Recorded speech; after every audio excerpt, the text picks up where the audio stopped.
یہ محترمہ کس خوشی میں اتنا تیار ہوئی ہیں؟ مجھے اپنی انسلٹ نہیں کروانی شادی میں اسے ساتھ لے جا کر۔ اذلان شاہ کے سخت لہجے پر تعبیر کی آنکھیں بھیگ گئی۔ وہ اس خاندان کی یتیم لڑکی تھی جو گاؤں میں پلی بڑھی تھی۔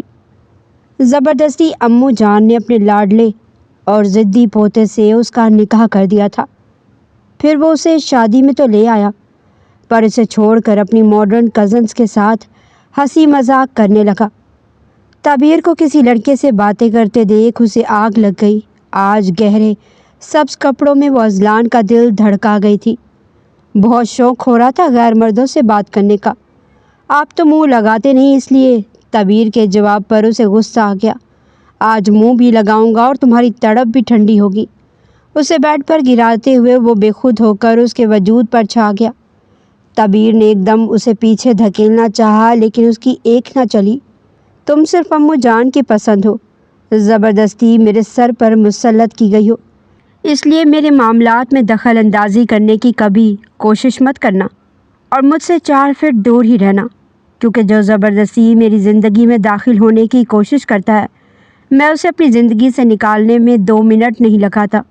میں تو ویسے ہی کسی اور کو پسند کرتا تھا، اسی سے شادی کرنا چاہتا تھا جو میرے سٹیٹس کی تھی۔ جس طرح مجھے اس نکاح کے لیے مجبور کیا گیا ہے اس کا حساب تو تمہیں دینا ہی پڑے گا۔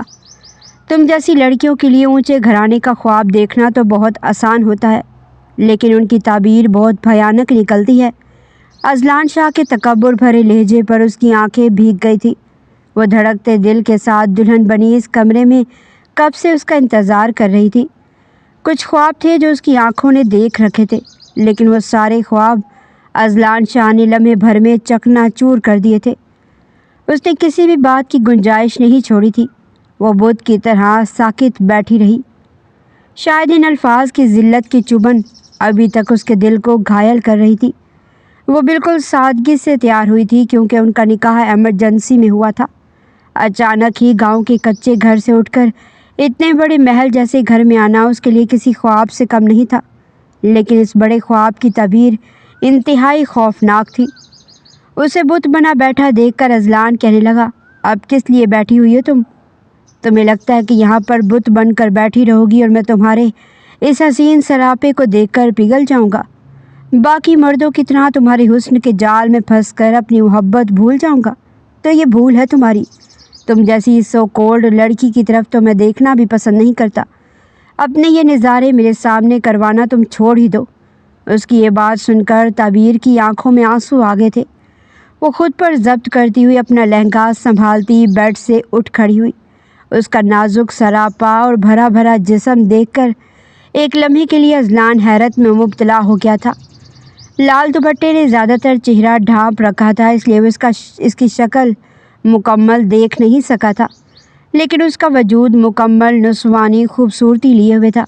ایک لمحے کے لیے وہ اپنے الفاظ اور اپنے فیصلے پر پچھتایا تھا، لیکن پھر دوسرے ہی لمحے سر جھٹک دیا۔ اوہو، ہے تو یہ وہی امو جان کی سہیلی کی بیٹی، گاؤں کی گنوار لڑکی۔ اس کی ماں مر گئی تو اس میں میرا کیا قصور؟ لاوارث رہ گئی، رشتہ دار پوچھتے نہیں تھے تو میرے سر پر منڈ دیا۔ کیسے گزاروں گا میں اس گنوار کے ساتھ ساری زندگی؟ کوفت سے سوچتے ہوئے وہ آنکھوں پر بازو رکھ کر ٹراؤزر اور بنیان پہنے سونے کی کوشش کرنے لگا، کیونکہ آدھی سے رات سے زیادہ بیت چکی تھی۔ رات کے 3 بج چکے تھے یا شاید 4 بجنے والے تھے۔ نکاح ایمرجنسی میں ہوا تھا، اس لیے مجبوراً اسے گاؤں جانا پڑا تھا، اور پھر ساتھ میں امو جان کی وجہ سے اس سوغات کو اپنے ہمراہ لانا پڑا۔ وہ ابھی نیند سے مدہوش ہونے ہی والا تھا جب اسے اپنے قریب چوڑیوں کی چھن چھن کی آواز آئی۔ وہ اس سے قدرے فاصلے پر لیٹی شاید کمبل درست کرتی سونے کی کوشش کر رہی تھی، لیکن چوڑیوں کی آواز سے اس کی آنکھ کھل گئی تھی اور نیند بھی ڈسٹرب ہوئی تھی۔ تبھی سرخ آنکھیں لیے وہ اس کی طرف پلٹا۔ ایک لمحے کے لیے تعبیر کا دل دھڑک گیا۔ اس وقت وہ گلابی رنگ کے سادہ سے سوٹ میں ملبوس تھے اور اسے پلٹتے دیکھ کر گھبرا گئی۔ سیاہ معصوم آنکھیں حیرت سے اذلان کو دیکھ رہی تھیں جو غصے سے اسے گھور رہا تھا۔ یہ رات کو چوڑیاں پہن کر کون سوتا ہے؟ اپنا خیال نہیں تو کم از کم دوسرے کا تو خیال ہونا چاہیے۔ آئندہ میں یہ شور کی آواز نہ سنوں، کوئی مجھے نیند میں ڈسٹرب کرے، یہ مجھے سخت ناپسند ہے۔ اگر ایسی حرکتیں کرنی ہیں تو اس کمرے سے باہر سونے کے لیے جگہ تلاش کر سکتی ہو۔ اذلان شاہ نے ایک بار پھر اسے کھری کھری سنائی تھی۔ میں اتار دیتی ہوں چوڑیاں۔ اس کی باریک مدھم آواز بھیگی ہوئی تھی، پلکیں چھپکتی وہ آنسو روکنے کی کوشش کر رہی تھی۔ تب اذلان نے حیرت سے اسے دیکھا تھا۔ اس کی پلکیں نہایت لمبی اور گھنی تھی اور کالی سی آنکھیں تو اس قدر حسین تھی جیسے بڑی فرصت سے انہیں تخلیق کیا گیا ہو۔ وہ حیرت سے اسے دیکھتا رہ گیا۔ آج تک اس نے اس لڑکی کو غور سے نہیں دیکھا تھا جو امو جان کی بچپن کی سہیلی کی بیٹی تھی۔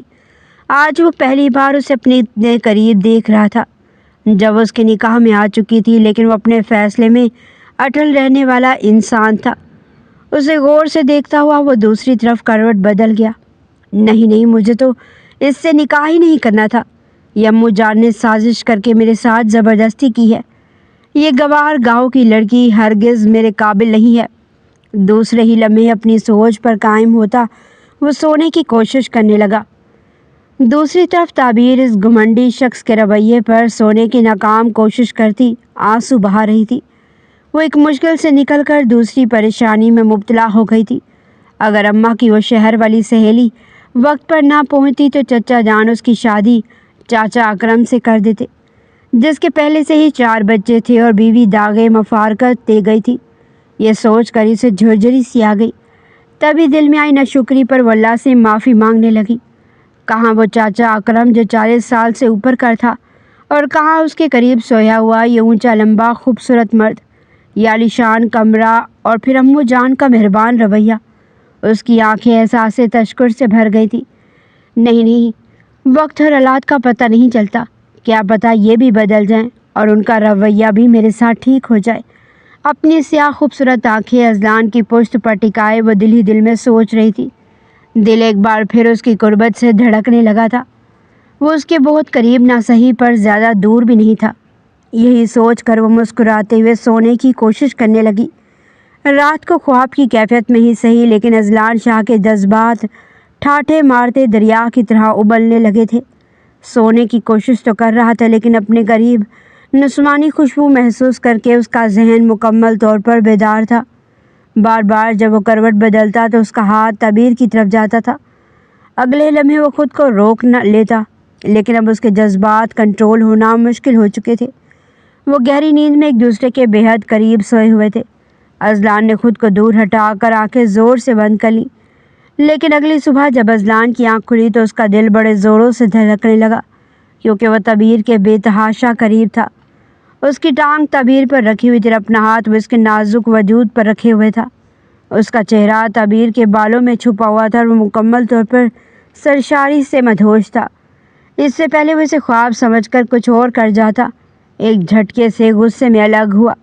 بدتمیز لڑکی مجھ پر ڈورے ڈالنے کی کوشش کر رہی تھی، میرے قریب آ رہی تھی۔ تمہیں کیا لگا کہ میرے ساتھ ایسا کرو گی تو میں تمہیں اپنی بیوی مان لوں گا؟ تعبیر جو خود گہری نیند میں سوئی ہوئی تھی ہڑبڑا کر اٹھ بیٹھی اور کہنے لگی، جی آپ کیا کہہ رہے ہیں؟ میں تو بس سو رہی تھی۔ اذلان کہنے لگا، ہاں میری باہوں میں، تاکہ کہیں میں سوئے ہوئے تم سے اپنا حق وصول کر لوں اور تم پھر خود کو میری بیوی سمجھنے لگو۔ بہت جلد تمہیں اپنی زندگی سے اٹھا کر باہر پھینکوں گا۔ یہ کہہ کر وہ کمرے سے نکل گیا تھا۔ تعبیر کی آنکھوں میں آنسو آ چکے تھے۔ یہ تھی شادی کے بعد اس کی پہلی صبح اس گھر میں، جس نے اسے صبح ہی رلا دیا تھا۔ وہ امو جان سے سخت خفا تھا۔ ایمرجنسی میں آفس سے اسے ایسے بلایا تھا جیسے نہ جانے کون سی ناگہانی آفت ٹوٹ پڑی ہو، لیکن پھر وہ اسے اپنے ساتھ گاؤں لے کر جا رہی تھی۔ بیٹا تعبیر کا فون آیا ہے، وہ بڑی پریشانی میں ہے، نہ جانے کیا ہو گیا اس کے ساتھ۔ اس کا چاچا تو ویسے ہی اتنا ظالم ہے، کہیں اسے بیچ کر ہی نہ کھا جائے۔ اتنی خوبصورت ہے وہ، جب سے اس کے باپ کا انتقال ہوا ہے اس کے چاچا چاچی نے اس کا جینا حرام کر دیا ہے، اور اب تو ماں نے بھی ساتھ چھوڑ دیا ہے۔ نہ جانے اس بچی کے ساتھ کیا ہو رہا ہوگا۔ امو جان کے لہجے میں بلا کی فکر تھی۔ اذلان بیزار ہوا۔ کون ہے یہ تعبیر صاحبہ؟ امو جان نے اسے گھور کر دیکھا تھا۔ بھول گئے کہ تم تہمینہ کی بیٹی، میری بچپن کی دوست کی بیٹی؟ ابھی 6 مہینے پہلے ہی تو بیچاری کا انتقال ہوا ہے، لیکن میں آتے وقت اس کی بیٹی کو اپنا نمبر دے کر آئی تھی کہ کسی بھی پریشانی میں مجھے یاد کر لینا، اور صبح اس کا فون آیا، بہت رو رہی تھی۔ بس تم جلدی لے چلو مجھے گاؤں۔ اذلان امو جان کے کہنے پر انہیں گاؤں لے آیا تھا۔ ٹوٹی پھوٹی سڑکیں اور عجیب دیہاتی ماحول تھا۔ وہ تو جلد یہاں سے جانا چاہتا تھا، لیکن امو جان روتی ہوئی اس کے پاس آئیں۔ دیکھ لو تبیر کے چچا کی کام، ایک شادی شدہ 4 بچوں کے باپ سے اس کا زبردستی نکاح کرنا چاہتا ہے، وہ بھی ایک کنال کی زمین کے پیچھے۔ جیسے ہی اس نے امو جان کو دیکھا تھا، بھاگ کر وہ معصوم سی لڑکی آ کر ان کے سینے سے لگی تھی اور پھوٹ پھوٹ کر روتے ہوئے کہنے لگی، امو جان شکر ہے آپ آ گئی، مجھے آپ کو دیکھ کر یوں لگا جیسے میری ماں واپس آ گئی ہو، خدا کا واسطہ ہے مجھے ان کے چنگل سے بچا لیں، یہ لوگ میرے ساتھ بہت بڑی ناانصافی کر رہے ہیں۔ ایک نظر بھر کر اذلان شاہ نے اس کی طرف دیکھا تھا۔ اس وقت وہ سادہ سے سوٹ میں ملبوس تھی اور سر پر دوپٹہ کر رکھا تھا، لیکن رونے کی وجہ سے اس کا سفید رنگ زرد پڑ چکا تھا، آنکھیں سوجی ہوئی تھی اور ناک سرخ ہو رہی تھی۔ ایک پل کو اذلان شاہ اسے دیکھنے لگا۔ بے تحاشا حسین لڑکی تھی، لیکن تھی تو اس گاؤں کی۔ اذلان اگلے ہی لمحے اپنا چہرہ اس سے ہٹا گیا، لیکن دل میں ایک عجیب سی ہلچل مچ چکی تھی۔ وہ رو رو کر اپنا دکھڑا سنا رہی تھی جب امو جان اس کے آنسو صاف کر کے کہنے لگی، بیٹا پریشان مت ہو، میں آئی ہوں نا تمہارے ساتھ، کچھ غلط نہیں ہونے دوں گی، تمہیں اپنے ساتھ لے کر جاؤں گی۔ اذلان کی بھویں اٹھ گئی تھی۔ لو بھائی، وہ ہمارا گھر ہے، کوئی یتیم خانہ یا دارالامان نہیں، جہاں جس مرضی گوار کو اٹھا کر لے جائیں اور کوئی پوچھنے والا نہ ہو۔ ہماری اپنی کوئی پرائیویسی ہے بھی یا نہیں؟ وہ کافی ضبط کرتا ہوا من ہی من میں بڑبڑایا تھا، لیکن اصل طوفان تو اس کی زندگی میں تب آیا جب امو جان اسے اکیلے کمرے میں لے گئی اور اس سے کہنے لگی، بیٹا میں تمہارے سامنے ہاتھ جوڑتی ہوں، تم تبیر کو اپنے نکاح میں لے لو، میں آج ہی اسے اپنے ساتھ لے کر جاؤں گی۔ یہ دونوں میاں بیوی بہت لالچی ہیں، اسے بیچ کر کھا جائیں گے۔ ابھی تو وہ صرف 21 سال کی ہے اور ماشاءاللہ بہت خوبصورت ہے۔ آج تمہاری امو جان ایک فیصلہ کر رہی ہے تمہاری زندگی کا۔ اذلان میرے بچے دیکھو، انکار مت کرنا۔ وہ تو وہیں پر بھپر گیا تھا، لیکن امو جان مسلسل اسے ایموشنل بلیک میل کرتی رہی اور آخر کار وہ مجبور ہو گیا۔ نکاح تو کر لیا، لیکن گاڑی میں وہ سر تھامے بیٹھا تھا۔ برہان گردیزی کی بیٹی نتاشا، جس سے وہ کافی ہفتوں سے ملاقاتیں کر رہا تھا، دونوں کی ملاقات ایک پارٹی میں ہوئی تھی اور نتاشا تو اسے دیکھتے ہی اس پر دل ہار بیٹھی تھی۔ وہ ابھی بھی پاکستان آئی تھی اور اسے یہ مشرقی مرد جو مکمل وجاہت لیے ہوئے تھا بہت پسند آیا تھا، تبھی تو ایک بار پروانے کی طرح اس کے ارد گرد چکر لگا رہی تھی اور دن رات ان کی ملاقاتیں ہو رہی تھی۔ کہاں وہ نتاشا جیسی حسین اور ماڈرن لڑکی سے شادی کرنے کا سوچ رہا تھا، اور اب گاڑی میں امو جان کے پیچھے بیٹھی ہوئی یہ لڑکی جو مکمل چادر میں لپٹی منہ چھپائے بیٹھی تھی، اس کے نکاح میں آ چکی تھی اس کی بیوی بن کر۔ غصے سے اس کا برا حال ہو گیا تھا۔ اس نے سوچ لیا تھا کہ وہ اس لڑکی کا جینا حرام کر دے گا تاکہ وہ جلد اس کی زندگی سے خود ہی چلی جائے، اسے امو جان کی ناراضگی کا درد بھی برداشت نہ کرنا پڑے اور یہ لڑکی اسے بھی چھوڑ کر چلی جائے۔ اسے کچھ تو کرنا ہی پڑے گا نتاشا کو حاصل کرنے کے لیے۔ نہ جانے وہ کیا کیا منصوبے بناتا رہا، لیکن نہیں جانتا تھا تقدیر کے کھیل بھی نرالے ہوتے ہیں۔ اس سے معلوم ہی نہیں تھا کہ بہت جلد یہ نازک گلاب جیسی لڑکی اس کے دل کی دھڑکن بن جائے گی۔ کس سے پوچھ کر ہاتھ لگایا تم نے میرے کپڑوں کو؟ بولو، کس کی اجازت سے تم میرے کپڑے چھو رہی ہو؟ کچھ دیر پہلے ہی کمرے کی صاف صفائی کرنے کے بعد تعبیر کمرے سے باہر نکلی تھی، جہاں ملازمہ اذلان کے کپڑوں کو تہہ لگا رہی تھی۔ امو جان مسکرا کر کہنے لگی، بیٹا اذلان کی بیوی تم ہو، پہلے ملازم اس کے کام کیا کرتے تھے، لیکن اب تم اپنے ہاتھوں سے اس کے کپڑے پریس کر کے ہینگر کر دیا کرو، اذلان جب یہ دیکھے گا تو خوش ہو جائے گا۔ نئی نئی شادی ہے، تم اگر خود اس کے دل میں جگہ بناؤ گی تو ہی یہ رشتہ کامیاب ہو پائے گا۔ وہ اذلان کی شرٹ اٹھا کر کمرے میں چلی آئی تھی اور اب اس کی شرٹ کو دیکھنے لگی تھی۔ اس سے اب بھی مہنگے پرفیوم کی مہک آ رہی تھی۔ وہ اسے اپنی ناک کے قریب لے جا کر آنکھیں بند کر کے اس خوشبو کو محسوس کر رہی تھی جب اذلان سچ مچ وہاں آ گیا اور غصے سے کہنے لگا، میری شرٹ کو جس طرح سے تم چھو رہی ہو، کیا کرنے کی کوشش کر رہی ہو؟ لگتا ہے تم جیسی گاؤں کی لڑکی کو یہی سب سکھایا گیا ہے۔ شرم نہیں آتی تمہیں میری شرٹ کو سونگھتے ہوئے؟ مجھے تو تمہارے لچھن بالکل ٹھیک نہیں لگ رہے، چھوڑو میری شرٹ کو۔ وہ ایک ہی جھٹکے سے اپنی شرٹ اس سے چھین چکا تھا۔ تعبیر گھبرا کر کہنے لگی، نہیں وہ میں بس اس شرٹ کو استری کر کے الماری میں رکھنے لگی تھی، لیکن وہ اسے اگلے ہی لمحے بازو سے پکڑ کر دیوار سے لگا چکا تھا اور کہنے لگا، خبردار دوبارہ میری چیزوں کو ہاتھ لگایا تو تمہیں کیا لگتا ہے ایسی حرکتیں کرو گی اور مجھے پالو گی؟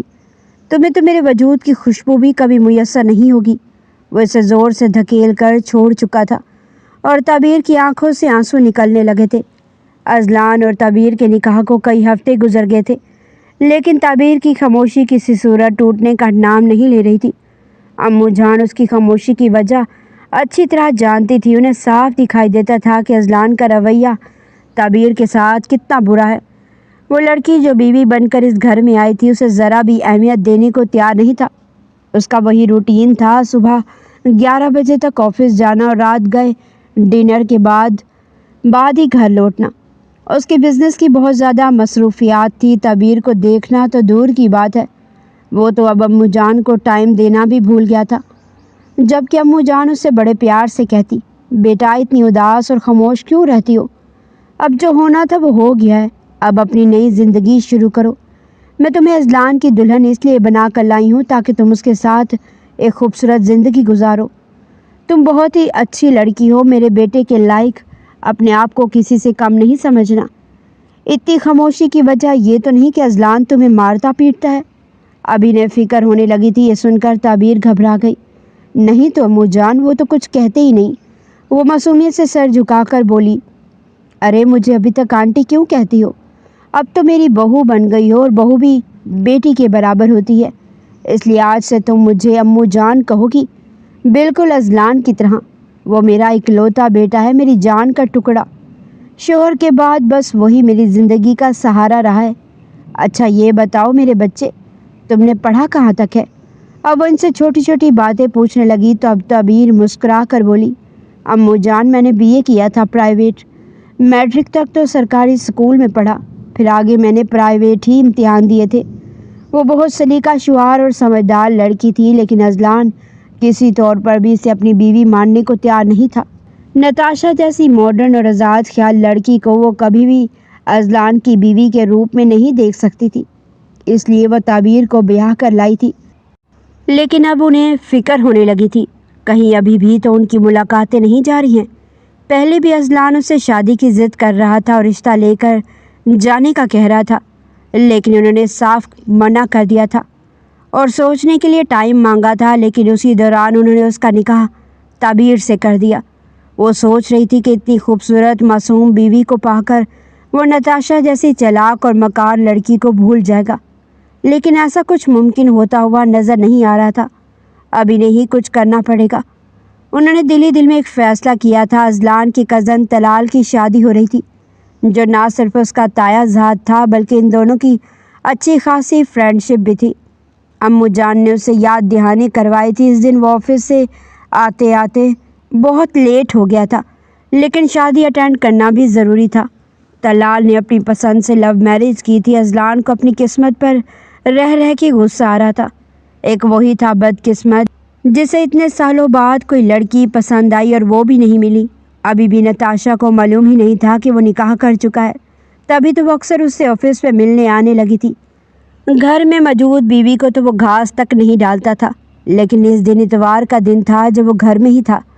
دیر سے اٹھ کر لاؤنج میں بیٹھا، لیکن نظر سیدھی شیشے کی کھڑکی سے باہر لان میں گئی، جہاں پر فیروزی کلر کے سوٹ میں ملبوس وہ تعبیر کو پہچان نہیں پایا تھا۔ شہر آ کر تو وہ بالکل ہی بدل گئی تھی، پہچانی ہی نہیں جا رہی تھی۔ نہ صرف اس کی رنگت حد سے زیادہ نکھر گئی تھی، بلکہ جو سوٹ اس نے پہنا ہوا تھا وہ بھی بہت خوبصورت لگ رہا تھا۔ وہ حیرانی سے اسے دیکھے گیا۔ تھوڑی دیر بعد وہ لاؤنج میں آئی تو اس کے وجود کی خوشبو چاروں طرف پھیل گئی۔ اذلان کے سامنے آنے سے وہ گریز ہی کرتی تھی، لیکن اچانک امو جان نے آواز دی تو اسے رکنا پڑا۔ تعبیر بیٹا کہاں جا رہی ہو؟ یہاں آ جاؤ۔ امو جان کے کہنے پر وہ وہیں بیٹھ گئی، پر اذلان کی آنکھوں میں آتی ناگواری دیکھ کر اس کا دل چاہ رہا تھا وہ وہاں سے غائب ہو جائے۔ لیکن امو جان اذلان سے کہنے لگی، بیٹا تعبیر یونیورسٹی میں ایڈمیشن لینا چاہتی ہے، تم اسے یونیورسٹی میں ایڈمیشن دلوا دو، اچھا ہے آگے پڑھ لے گی۔ اذلان امو جان کی بات پر طنزیہ ہنسا، پہلے اسکول اور کالج کا پتہ کر لے، اس کے بعد یونیورسٹی جائے گی یہ؟ اذلان شاہ کے مذاق اڑانے پر تعبیر کو بہت غصہ آیا تھا، لیکن وہ خاموش رہی۔ اس کے چہرے کی رنگت سرخ ہو گئی تھی، لیکن وہ نظریں جھکائے بیٹھی تھی۔ اذلان جیسے اس کے تاثرات سے مزہ لے رہا تھا، لیکن وہ دل ہی دل میں سوچ رہی تھی کہ وہ ایک یتیم لڑکی ہے جس کا کوئی ولی وارث نہیں۔ اس عورت نے ایک لاوارث لڑکی پر ترس کھا کر اسے اپنے بیٹے کی بیوی بنایا، اس کے نکاح میں دیا۔ اب اس کا بیٹا اسے پسند نہیں کر رہا تو یہ اس کی قسمت ہے۔ تبھی اچانک اس کے ذہن میں ایک سوچ آئی تھی، کیا پتہ وہ کسی اور سے شادی کرنا چاہتا ہو۔ اتنا امیر، اتنا خوبصورت بزنس مین ہے، رات دن پڑھی لکھی اور خوبصورت لڑکیوں سے واسطہ پڑتا ہوگا، تو پھر ایسے میں کیوں نہیں کوئی لڑکی پسند آئی ہوگی۔ یہ سوچ اس کے ذہن پر اثر انداز ہوئی تھی، تبھی اس کی آنکھیں بھی سرخ ہو گئی اس خیال سے کہ وہ ایک ناپسندیدہ وجود لے کر اس گھر میں آئی ہے۔ کیا پتہ اذلان شاہ اسے طلاق دے کر اس گھر سے نکال دے۔ وہ نہ جانے کیا کیا سوچ رہی تھی۔ اتنی خاموشی پر امو جان چونک گئی تھی۔ کیا ہوا بیٹا، تمہاری طبیعت تو ٹھیک ہے نا؟ اسے چونک کر سر اٹھایا تھا۔ گہری سرخ آنکھیں اور زرد چہرہ اس کی سوچ کی عکاسی کر رہا تھا۔ اذلان بھی اسے دیکھ کر حیران رہ گیا۔ تھوڑی دیر پہلے اس کا چہرہ حشاش بشاش اور تر و تازہ لگ رہا تھا، لیکن اب وہ ایک مرجھائے ہوئے پھول کی طرح خاموش بیٹھی تھی۔ دونوں ہاتھوں کی انگلیاں آپس میں پیوست کیے وہ گڑبڑا کر امو جان سے کہنے لگی، رات کے کھانے میں کیا بنے گا امو جان؟ میں ملازمہ کی ہیلپ کر دیتی ہوں۔ اس کی آواز بہت مدھر تھی، کانوں میں رس گھولنے والی۔ نہ جانے کیوں اذلان بھی اب اس کی ایک ایک چیز نوٹ کرنے لگا تھا۔ وہ حیران بھی تھا کہ وہ اس پر اتنی توجہ کیوں دینے لگا ہے۔ وہ خاموشی سے اٹھ کر کچن میں چلی گئی تھی اور اس کے جاتے ہی جیسے لاؤنج سے رونق بھی ختم ہو گئی۔ لیکن امو جان اذلان کو ڈانٹ رہی تھی، تم اسے بار بار پینڈو، گوار اور کم پڑھی لکھی ہونے کا طعنہ کیوں دیتے ہو؟ اس نے BA کر رکھا ہے، وہ کوئی جاہل لڑکی تو نہیں ہے۔ امو جان کی بات پر وہ خاموش رہا، لیکن اسے حیرت ہوئی تھی اس کی ایجوکیشن کا سن کر۔ لیکن اگلے ہی لمحے اس نے اپنا ذہن جھٹک دیا، یہ پڑھی لکھی ہے تو میں کیا کروں؟ میں تو نتاشا کو پسند کرتا ہوں اور نتاشا سے ہی شادی کروں گا۔ یہ سوچ کر وہ رات کا کھانا کھانے کے بعد کمرے میں آیا تھا۔ کمرے میں آنے کے بعد اسے جان بوجھ کر کمرے کو دیکھا جہاں پر ہر ایک چیز بڑے سلیقے کے ساتھ پڑی ہوئی تھی۔ اس سے پہلے اکثر جب وہ کمرے میں آتا تھا تو کوئی نہ کوئی چیز بے ترتیب ہوتی تھی اور وہ بلا وجہ ہی ملازمہ کو ڈانٹتا رہتا تھا، لیکن اپنے کمرے کی ہر ایک چیز کو ترتیب سے پڑا دیکھ کر اسے ایک شرارت سوجی تھی۔ وہ جانتا تھا اس کے کمرے کی صفائی اب ملازمہ نہیں بلکہ تعبیر ہی کر رہی ہے۔ کمرے میں آ کر بیٹھنے کے بعد اس نے ایک نظر کمرے کو دیکھا اور پھر جان بوجھ کر بیڈ پر پڑے ہوئے تکیے اور کشنز اٹھا کر اس نے فرش پر پھینک دیے۔ پھر صوفے پر جان بوجھ کر گیلا تولیہ رکھ دیا، اپنے جوتے بھی ادھر ادھر کر دیے اور الماری سے سارے کپڑے نکال کر باہر پھینک دیے تھے۔ اور پھر اگلے ہی لمحے بیڈ پر نیم دراز بیٹھ کر چلا کر کہنے لگا، وردہ یہ گھر ہے یا کباڑ خانہ؟ اس کی حالت کیا بنا کر رکھی ہوئی ہے اس پینڈو لڑکی نے؟ تعبیر اس کے چلانے پر ہڑبڑاتے ہوئے فوراً کمرے کی طرف آئی تھی۔ کمرے کا نقشہ بدلا ہوا دیکھ کر اس کے کانوں سے دھواں نکلنے لگا تھا اور کہنے لگی، جی یہاں پر آندھی آئی تھی یا طوفان؟ کمرے کا حشر کیسے بگڑ سکتا ہے؟ ماتھے پر بل ڈال کر اذلان شاہ کہنے لگا، وہی تو میں پوچھ رہا ہوں کہ کمرے کا حشر کیوں بگڑا؟ وہ تھوڑی گڑبڑا سی گئی تھی۔ وہ کہنے لگا، بھائی ابھی مجھے میرا کمرہ صاف چاہیے۔ تم یونیورسٹی جا کر پڑھو گی، تم سے تو ایک کمرہ سیٹ نہیں ہوتا اور چلی ہو یونیورسٹی میں ایڈمیشن لینے۔ وہ جان بوجھ کر اسے تنگ کرنے کی کوشش کر رہا تھا کہ یہ آگے سے کچھ تو بولے، اس سے زبان درازی کرے، بد کلامی کرے اور وہ پھر اسے اچھی خاصی باتیں سنائے، لیکن وہ خاموش ہو چکی تھی۔ آنکھوں سے تو آنسو گیرے تھے، لیکن پھر چپ چاپ اس نے ایک ایک چیز کو ترتیب سے رکھنا شروع کر دیا۔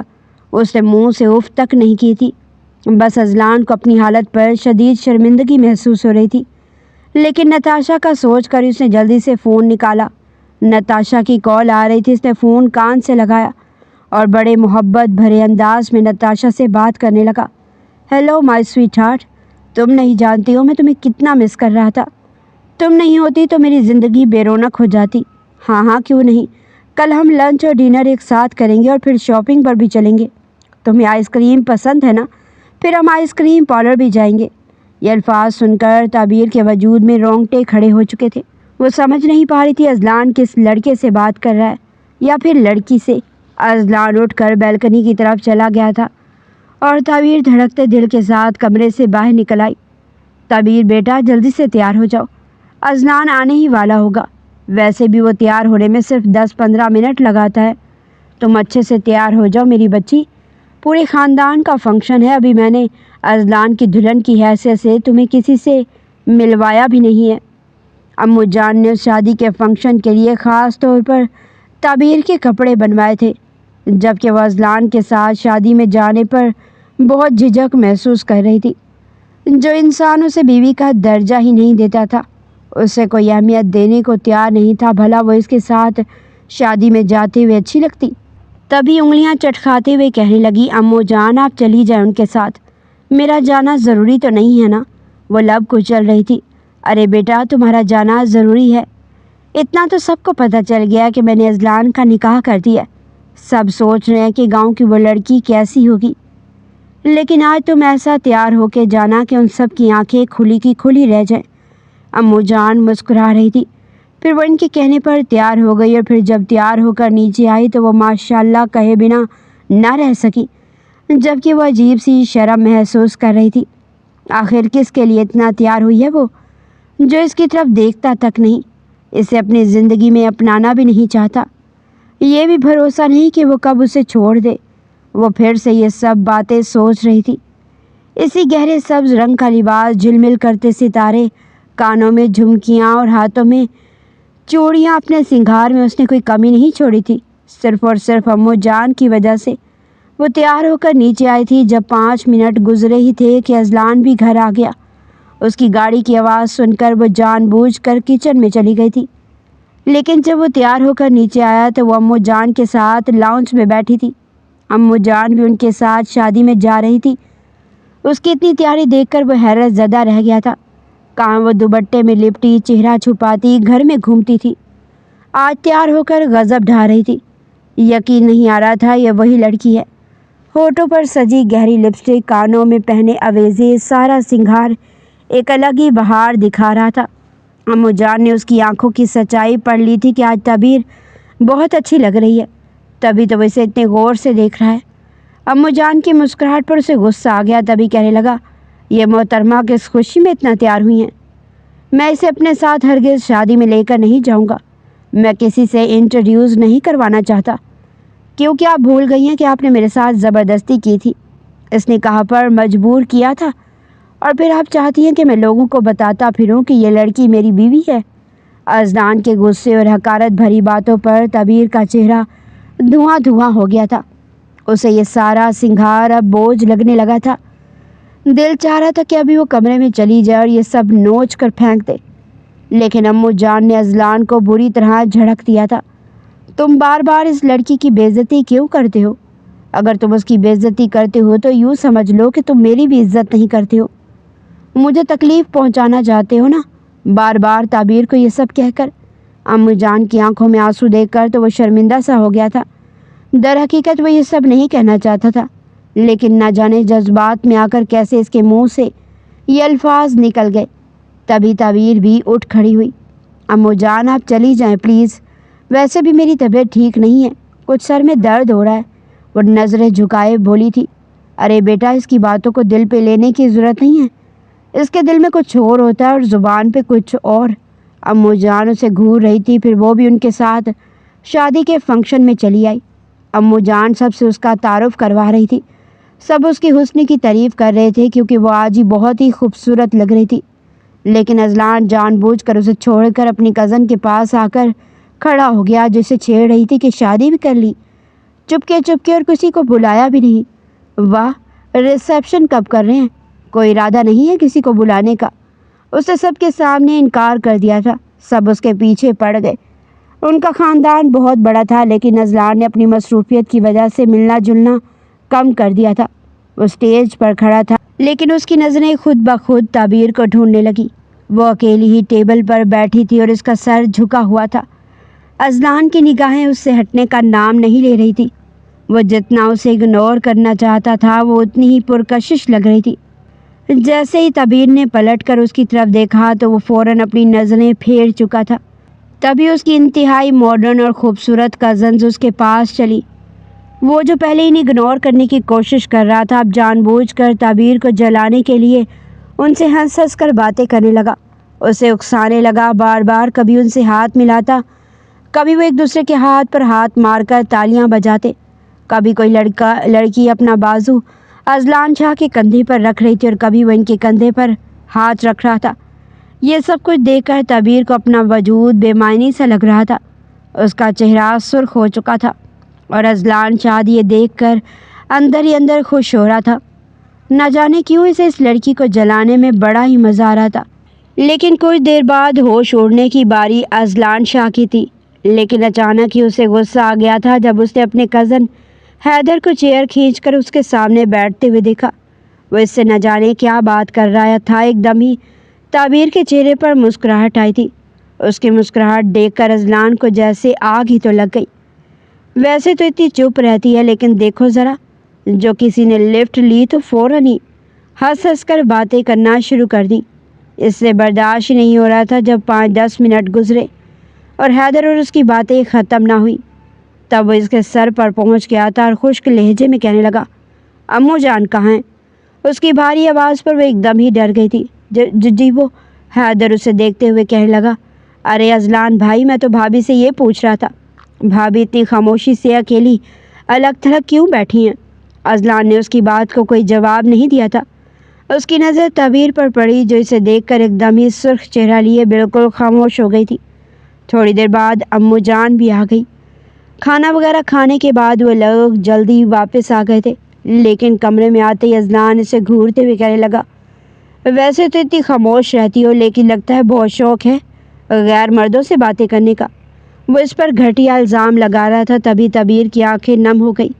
وہ آہستہ ہاتھوں سے اپنی جیولری اتار رہی تھی۔ میں نے کس سے بات کر لی؟ وہ آپ کے ہی رشتہ دار تھے، نم لہجے میں کہتے ہوئے اس کی آنکھیں پھر سے بھیگ گئی تھی۔ تمہیں کس نے اجازت دی کہ شوہر کے ہوتے ہوئے تم کسی سے اتنی ہنس ہنس کر بات کرو؟ اذلان اب اسے کھری کھری سنا رہا تھا۔ وہ بھی غصے میں آ گئی۔ تب تک وہ اس کی ساری باتیں بڑی مشکل سے برداشت کر رہی تھی، لیکن اب اذلان نے اپنی حدود کو پار کرنا شروع کر دیا تھا۔ کہنے لگا، وہاں پر تمہاری تو ہنسی بند نہیں ہو رہی تھی۔ یقیناً اس حیدر نے تمہارے حسن کی تعریف کر دی ہوگی، تمہارے فگر کو دیکھ کر کہہ دیا ہوگا کہ بڑی حسین لگ رہی ہو، تبھی تو تمہاری مسکراہٹ بند نہیں ہو رہی تھی۔ صحیح کہتے ہیں، جب شوہر بیوی کو گھاس نہ ڈالے تو اس کے جذبات بھی امٹ آتے ہیں، اس قدر بھڑک جاتی ہیں کہ پھر اسے کنٹرول کرنا مشکل ہو جاتا ہے۔ جو ہمارے سامنے آئے اسی کے سامنے کھلی کتاب بن کر اپنے جذبات لٹانے لگتی ہیں۔ اذلان شاہ اپنی حد اچھی خاصی کراس کر چکا تھا اور صرف امو جان کی وجہ سے خاموش رہنے والی تعبیر کے لیے مزید خاموش رہنا بالکل بھی آسان نہیں تھا۔ فوراً غصے سے اذلان سے کہنے لگی، اپنی حد میں رہیں، آپ کوئی حق نہیں رکھتے کہ میرے ساتھ اس لہجے میں بات کریں یا میرے کردار پر انگلی اٹھائیں۔ آپ خود بھی وہاں پر یہی سب کر رہے تھے۔ بھلے وہ آپ کی کزن تھی، لیکن آپ کے لیے نامحرم تھی۔ جب بھی میری نظر آپ پر پڑتی، مجھے دکھانے کے لیے کبھی آپ ان کے کندھوں پر ہاتھ رکھ رہے تھے، کبھی ان کی کمر پر، اور کبھی ہاتھ میں ہاتھ ملا کر تالیاں بجا رہے تھے۔ آپ کون سا مجھ سے بات کرتے ہیں؟ آپ تو مجھے منہ لگانا تک پسند نہیں کرتے۔ میری موجودگی آپ کو ناگوار گزرتی ہے۔ اگر میں اتنی بری لگتی ہوں تو بہت جلد چلی جاؤں گی آپ کی زندگی سے۔ اذلان کے رویے سے پریشان ہو کر وہ دونوں ہاتھوں میں منہ چھپا کر پھوٹ پھوٹ کر رو پڑی تھی۔ تبھی غصے میں اٹھ کر باہر جانے لگی تو اذلان نے ایک دم ہی اس کا ہاتھ پکڑ لیا تھا۔ کہاں جا رہی ہو؟ وہ لب کچلتی خاموش تھی۔ میرے سر میں درد ہو رہا ہے، تھوڑی دیر لان میں جانا چاہتی ہوں، ٹھنڈی ہوا میں۔ اس نے ابھی تک کپڑے بھی چینج نہیں کیے تھے۔ ایک جھٹکے سے اذلان نے اسے اپنی جانب کھینچا تھا۔ آج سر کا درد بالکل ٹھیک ہو جائے گا۔ اگر یہ دکھ ہے کہ میں تمہیں منہ نہیں لگاتا تو یہ بھی پریشانی دور ہو جائے گی تمہاری۔ اذلان کے لہجے میں ایک دم ہی شرارت امٹ آئی تھی۔ وہ نہ سمجھی سے اسے دیکھتی حیران تھی۔ کیا مطلب ہے آپ کا؟ آپ میرا مذاق اڑا رہے ہیں؟ میں اتنی بھی گری پڑی نہیں ہوں۔ یتیم اور لاوارث ضرور ہوں، لیکن کسی پر زبردستی بوجھ نہیں بننا چاہتی۔ اس کی آنکھوں کے سیاہ کٹورے آنسوں سے لبریز ہو گئے تھے۔ اذلان کی خواہش لمحے بھر میں اس کے حواسوں پر چھا گئی تھی۔ اس نے جان بوجھ کے تعبیر کو اپنی طرف کھینچ کر اسے اپنی گرفت میں لے لیا۔ وہ اچانک اس کی پیش قدمی پر حیران تھی۔ طبیر نے ایک دم پیچھے ہٹنے کی کوشش کی، لیکن اذلان کی مضبوط گرفت کے سامنے اس کی ایک نہ چلی۔ اس کے دل کی دھڑکنیں اس کے سینے میں جیسے طوفان اٹھا رہی تھی اور اذلان کی تپتی ہوئی سانسیں اس کے چہرے کو چھو رہی تھی۔ اس کی کالی سی آنکھوں میں پھیلی معصومیت اور خوف نے اذلان کے دل میں سلگتی غصے کی آگ کو ایک دم ہی پگھلا کر شدید تڑپ اور چاہت میں بدل دیا تھا۔ وہ جو اب تک خود کو اس کی محبت سے دور رکھنے کی جھوٹی کوششیں کر رہا تھا، اس کے سنگار کے دل فریب خوشبو اور اس حسین وجود کے اتنے قریب ہونے پر اپنے سارے ارادے اور اپنے بنائے ہوئے سبھی اصول بھول چکا تھا۔ اب اتنی گھبرا کیوں رہی ہو؟ خود ہی تو کہتی ہو کہ میں تمہیں منہ نہیں لگاتا، اس لیے تو تمہیں اپنے قریب کیا ہے۔ اس کے بےتاب لب طبیر کو چھونے کے لیے مچل رہے تھے۔ کمرے کے ماحول میں عجیب سا فسود چھایا ہوا تھا۔ ہولے ہولے کانپتا طبیر کا وجود بے خود اور بے بس ہو گیا تھا۔ اس کے سامنے اس نے طبیر کے نازک گال پر بہتے ہوئے آنسوؤں کو اپنے انگوٹھوں کے پور سے نرمی سے صاف کیا تو طبیر کا سارا وجود کانپ اٹھا۔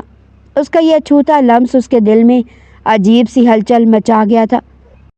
اذلان نے اس کی کمر کے گرد اپنی گرفت کو مزید مضبوط کرتے ہوئے اسے اپنے اور قریب کر لیا اور اس کے کان کے پاس جھک کر انتہائی مدھم اور سحر انگیز لہجے میں سرگوشی کی۔ اب میں تمہیں خود سے دور جانے کی اجازت کبھی نہیں دوں گا۔ تم چاہے زبردستی میری زندگی میں آئی ہو، لیکن اب تم میری زندگی بن چکی ہو۔ اس بات کا حساب میں تم سے اسی طرح لوں گا۔ طبیر نے حیرت اور بے خودی کے عالم میں اپنی مخملی آنکھیں اٹھا کر اپنے مغرور شوہر کو دیکھا، جس کی آنکھوں میں اب تکبر کی جگہ صرف اور صرف اس کے لیے بے پناہ پیار اور والہانہ جذبات جھلک رہے تھے۔ اذلان نے اس کے چہرے سے سرخ دوپٹہ ہٹاتے ہوئے اس کی پیشانی پر اپنے محبت بھرے لب رکھ دیے اور پھر اس کے سراپے کو اپنی باہوں کے حصار میں لیتے ہوئے اسے بیڈ پر گراتا چلا گیا، جبکہ طبیر کے دل کا خوف مٹ گیا اور وہ بھی اس کے جذبوں کی سچائی کو محسوس کرتے ہوئے اس کے وجود کے سحر میں مکمل طور پر کھو گئی تھی۔ یہ بے اختیاری ان جذبات اور لمحوں کا اثر تھی جس طرح سے آج اذلان نے بےتابی اور نرمی سے اس کے وجود کو سمیٹا تھا۔ وہ یہ لمحات کبھی بھولنا نہیں چاہتی تھی۔ پوری رات اسے باہوں میں رکھ کر اپنا جنون اس کے وجود پر انڈیلتا رہا تھا اور طبیر کو لگا تھا شاید آج اس کی آزمائشیں ختم ہو گئی ہیں۔